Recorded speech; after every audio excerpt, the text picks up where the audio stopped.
হজ হচ্ছে একটি কঠোর এবং গুরুত্বপূর্ণ একটি ইবাদত। হজ একটি শক্তিশালী ইবাদত। হজ সাধারণত যুবক মানুষদের জন্য প্রযোজ্য একটি ইবাদত। কিন্তু ভারতবর্ষ, পাকিস্তান এবং বাংলাদেশ থেকে এমন সব লোকেরা যায় যাদের কোমর সোজা হয়ে দাঁড়ায় না। আসসালামু আলাইকুম ওয়া রাহমাতুল্লাহি ওয়া বারাকাতুহু। আলহামদুলিল্লাহিল্লাযী আনজালা আলা আবদিহিল কিতাবা ওয়া লাম ইয়াজআল লাহু ইওয়াজা, আম্মা বাদ। ফাউযু বিল্লাহি মিনাশ শাইতানির রাজীম। বিসমিল্লাহির রহমানির রহিম। ওয়ালিল্লাহি আলান নাসি হিজ্জুল বাইতি মান ইসতাতাআ ইলাইহি সাবিলা। প্রিয় দর্শক শ্রোতা, যে যেখান থেকে দেখছেন সবাইকে আমার আন্তরিক শুভেচ্ছা ও সালাম। যেহেতু জিলহজ মাস, জিলকাদা মাস চলছে, এজন্য হজ সম্পর্কে আমরা জানার চেষ্টা করব। পবিত্র কোরআনে আল্লাহ রাব্বুল আলামিন হজের বিষয়ে বিভিন্ন রকম ভাবে আলোচনা করেছেন।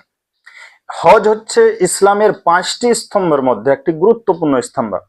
আল্লাহ রাসূল সাল্লাল্লাহু আলাইহি ওয়াসাল্লাম বলছেন যে বুনিয়াল ইসলাম আলা খামসিন শাহাদাতি আন লা ইলাহা ইল্লাল্লাহ ওয়া আন্না মুহাম্মাদার রাসূলুল্লাহ ওয়া ইকামিস সালাহ ওয়া ইতাইজ যাকাত ওয়া তাহাজ্জুল বাইতি মান ইসতাতা ইলাইহি সাবিলা। তো হজ হচ্ছে একটি গুরুত্বপূর্ণ ইবাদত। হজ যাদেরকে আল্লাহ রাব্বুল আলামিন সমর্থন দিয়েছেন তাদের ব্যাপারে আল্লাহ রাব্বুল আলামিন বলছেন যে ওয়ালিল্লাহি আলান নাসি হিজ্জুল বাইতি মান ইসতাতা ইলাইহি সাবিলা। আল্লাহ রাব্বুল আলামিনের পক্ষ থেকে মানুষকে আদেশ করা হয়েছে যে যাদের আল্লাহ রাব্বুল আলামিন সামর্থ্য দিয়েছেন তারা যেন হজ করে। প্রিয় ভাই আমার, যাদের হজ ফরজ হয়ে গেছে অথচ যদি হজ না করে তাহলে তার মৃত্যুটা মুসলিম হয়ে হবে না, তার মৃত্যুটা হবে ইহুদি এবং খ্রিস্টান হয়ে।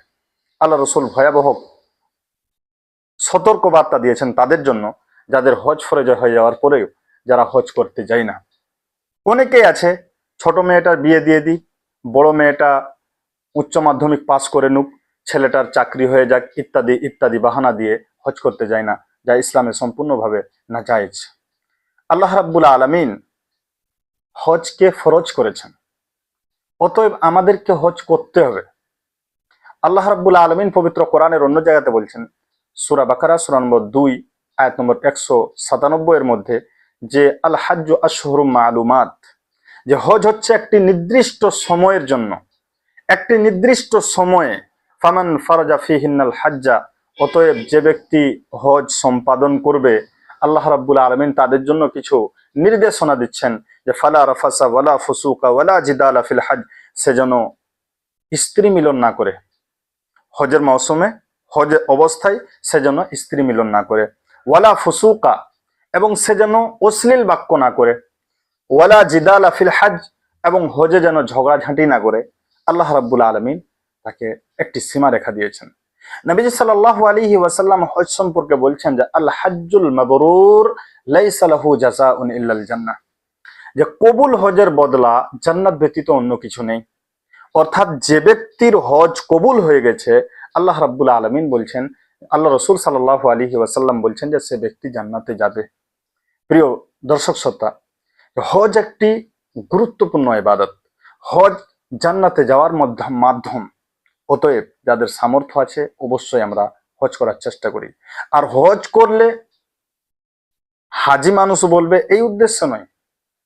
এমনি দিনে আপনি কোনোদিন মাথাতে টুপি লাগাতেন না, হজ করে এসেছেন, মাশাআল্লাহ এখন সাদা ফোঁটা, মাথাতে টুপি। মাথাতে টুপি লাগানো কোনো জরুরি নয়। নামের আগে হাজি বসাতে হবে এটা জরুরি নয়। নামের আগে হাজি বসালে আপনার অহংকারের এবং আপনার রিয়ার সম্ভাবনা আছে। অতএব নামের আগে হাজি লাগানোর দরকার নেই। স্বাভাবিক হজ করেছেন, এটা ফরজ বিষয়, হজ করেছেন আলহামদুলিল্লাহ। হজের বদলা আল্লাহ রাব্বুল আলামিন বলছেন, আল্লাহ রসুল বলছেন যে জান্নাত। এবং হজের ব্যাপারে আল্লাহ রসুল সাল্লাল্লাহু আলাইহি ওয়াসাল্লাম বলছেন সূরা বাকারা সূরা নম্বর 2 আয়াত নম্বর 197 এর তাফসীর ইবনে কাসিরের মধ্যে একটি হাদিস নিয়ে এসেছেন উনি তার ব্যাখ্যাতে, যে আল্লাহ রাব্বুল আলামিন যার হজকে কবুল করবেন সে যেন ওইরকম হয়ে যায় যেরকম একজন মা সন্তান জন্ম দেয়, ওই সন্তানটা সেদিন যেরকম থাকে সেরকম হয়ে যায়। অতএব হজের অনেক গুরুত্ব আছে। আল্লাহ রাব্বুল আলামিন যেন আমাদেরকে হজ করার তৌফিক দান করেন। আল্লাহ আমাদেরকে সবাইকে তুমি এমন সুযোগ দাও, এমন টাকা পয়সা দাও যাতে করে তোমার ঘর একবার হলো দেখে আসতে পারি। আল্লাহ যেন তৌফিক দান করে, আমিন। ওয়া আখিরু দাওয়ানা আলহামদুলিল্লাহি রাব্বিল আলামিন। আসসালামু আলাইকুম ওয়া রাহমাতুল্লাহি ওয়া বারাকাতুহু।